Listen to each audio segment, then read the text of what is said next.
Dans cette dernière partie maintenant de comment faire pour ne plus jamais perdre ses contacts, ses photos, ses vidéos, ses documents importants, nous allons voir comment donc utiliser Google Drive principalement pour les documents, même si on peut aussi l'utiliser pour les vidéos et les photos. Mais nous allons nous concentrer ici sur les documents. Nous allons installer Google Drive, vous vérifiez qu'il est installé, puis aller dans les documents, choisir une image, des documents ou bien des vidéos pour les mettre en ligne. Partager le document, l'image ou la vidéo que nous avons choisi pour la mettre dans Google Drive et puis attendre la confirmation une fois qu'on l'a fait pour nous assurer que ça a été fait comme il faut. Donc, voici donc comment ça se passe. Nous allons d'abord sur Play Store pour vérifier que Google Drive est bien installé. En général, il vient par défaut installé sur les téléphones Android, mais il faut toujours vérifier pour l'installer ou le mettre à jour éventuellement. Donc, une fois qu'on a vérifié, on peut ouvrir, donc, comme je le fais ici. Nous pouvons ouvrir Google Drive pour voir ce que nous avons comme document ou dossier dessus déjà.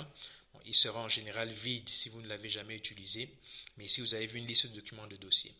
Donc maintenant, nous allons dans un dossier sur notre téléphone pour choisir, ici le dossier téléchargement, pour choisir dans ce cas-ci une image que nous allons mettre sur Google Drive, mais ça fonctionne de la même manière que ce soit avec des documents, des vidéos ou autres. Nous partageons l'image et puis donc nous choisissons Google Drive.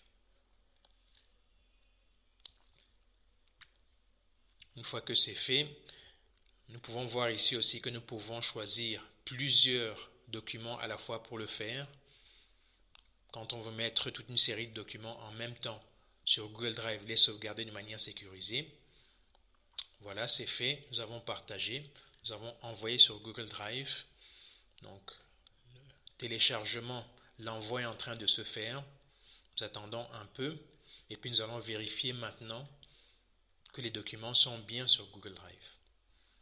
Donc, quand on ouvre maintenant, on voit les deux documents que nous avons sélectionnés et envoyés qui sont effectivement sur Google Drive. On peut vérifier qu'ils ce sont bien les bons documents, c'est bien le cas.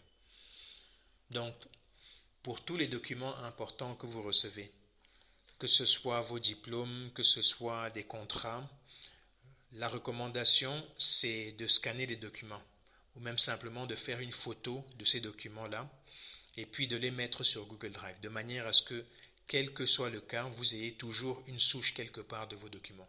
Même si ce n'est pas l'original, même si ce ne sera qu'une copie digitale, même si c'est une photo que vous aurez mise en ligne, au moins vous aurez une souche quelque part de vos documents.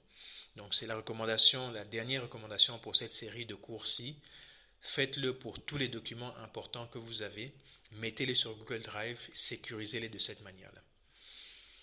Donc, un dernier exercice maintenant, c'est d'utiliser Google Photos avec le même principe que pour Google Drive et Google Contacts avant. Donc, installez Google Photos sur votre téléphone s'il n'est pas déjà installé, ou bien mettez-le à jour s'il est déjà installé, et puis maintenant, envoyez vos photos, vos vidéos importantes sur Google Photos. Ça, c'est un exercice que vous pouvez faire pour récapituler un peu tout ce que nous avons fait et vous assurer que vous prenez la maîtrise de comment télécharger et envoyer vos documents, sauvegarder vos documents, vos photos, vos vidéos, tout ce que vous avez d'important sur Google Drive pour ne plus jamais les perdre.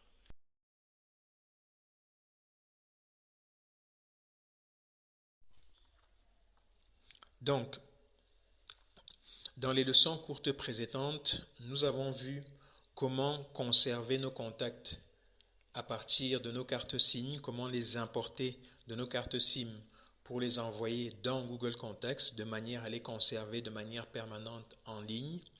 Et puis nous avons vu aussi comment sauvegarder nos nouveaux contacts de manière à ce que quand on enregistre un nouveau contact, il aille aussi dans Google Contacts pour être sauvegardé, conservé de manière permanente.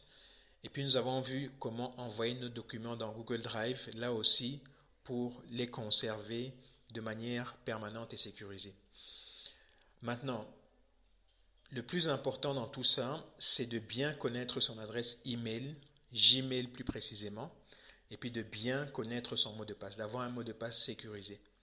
Si vous avez votre adresse email toujours bien en tête et que vous avez votre mot de passe que vous avez sécurisé et que vous retenez, donc vous le mémorisez correctement, et il y a des méthodes simples pour que vous puissiez bien mémoriser votre mot de passe, vous avez en fait la clé de votre coffre-fort numérique.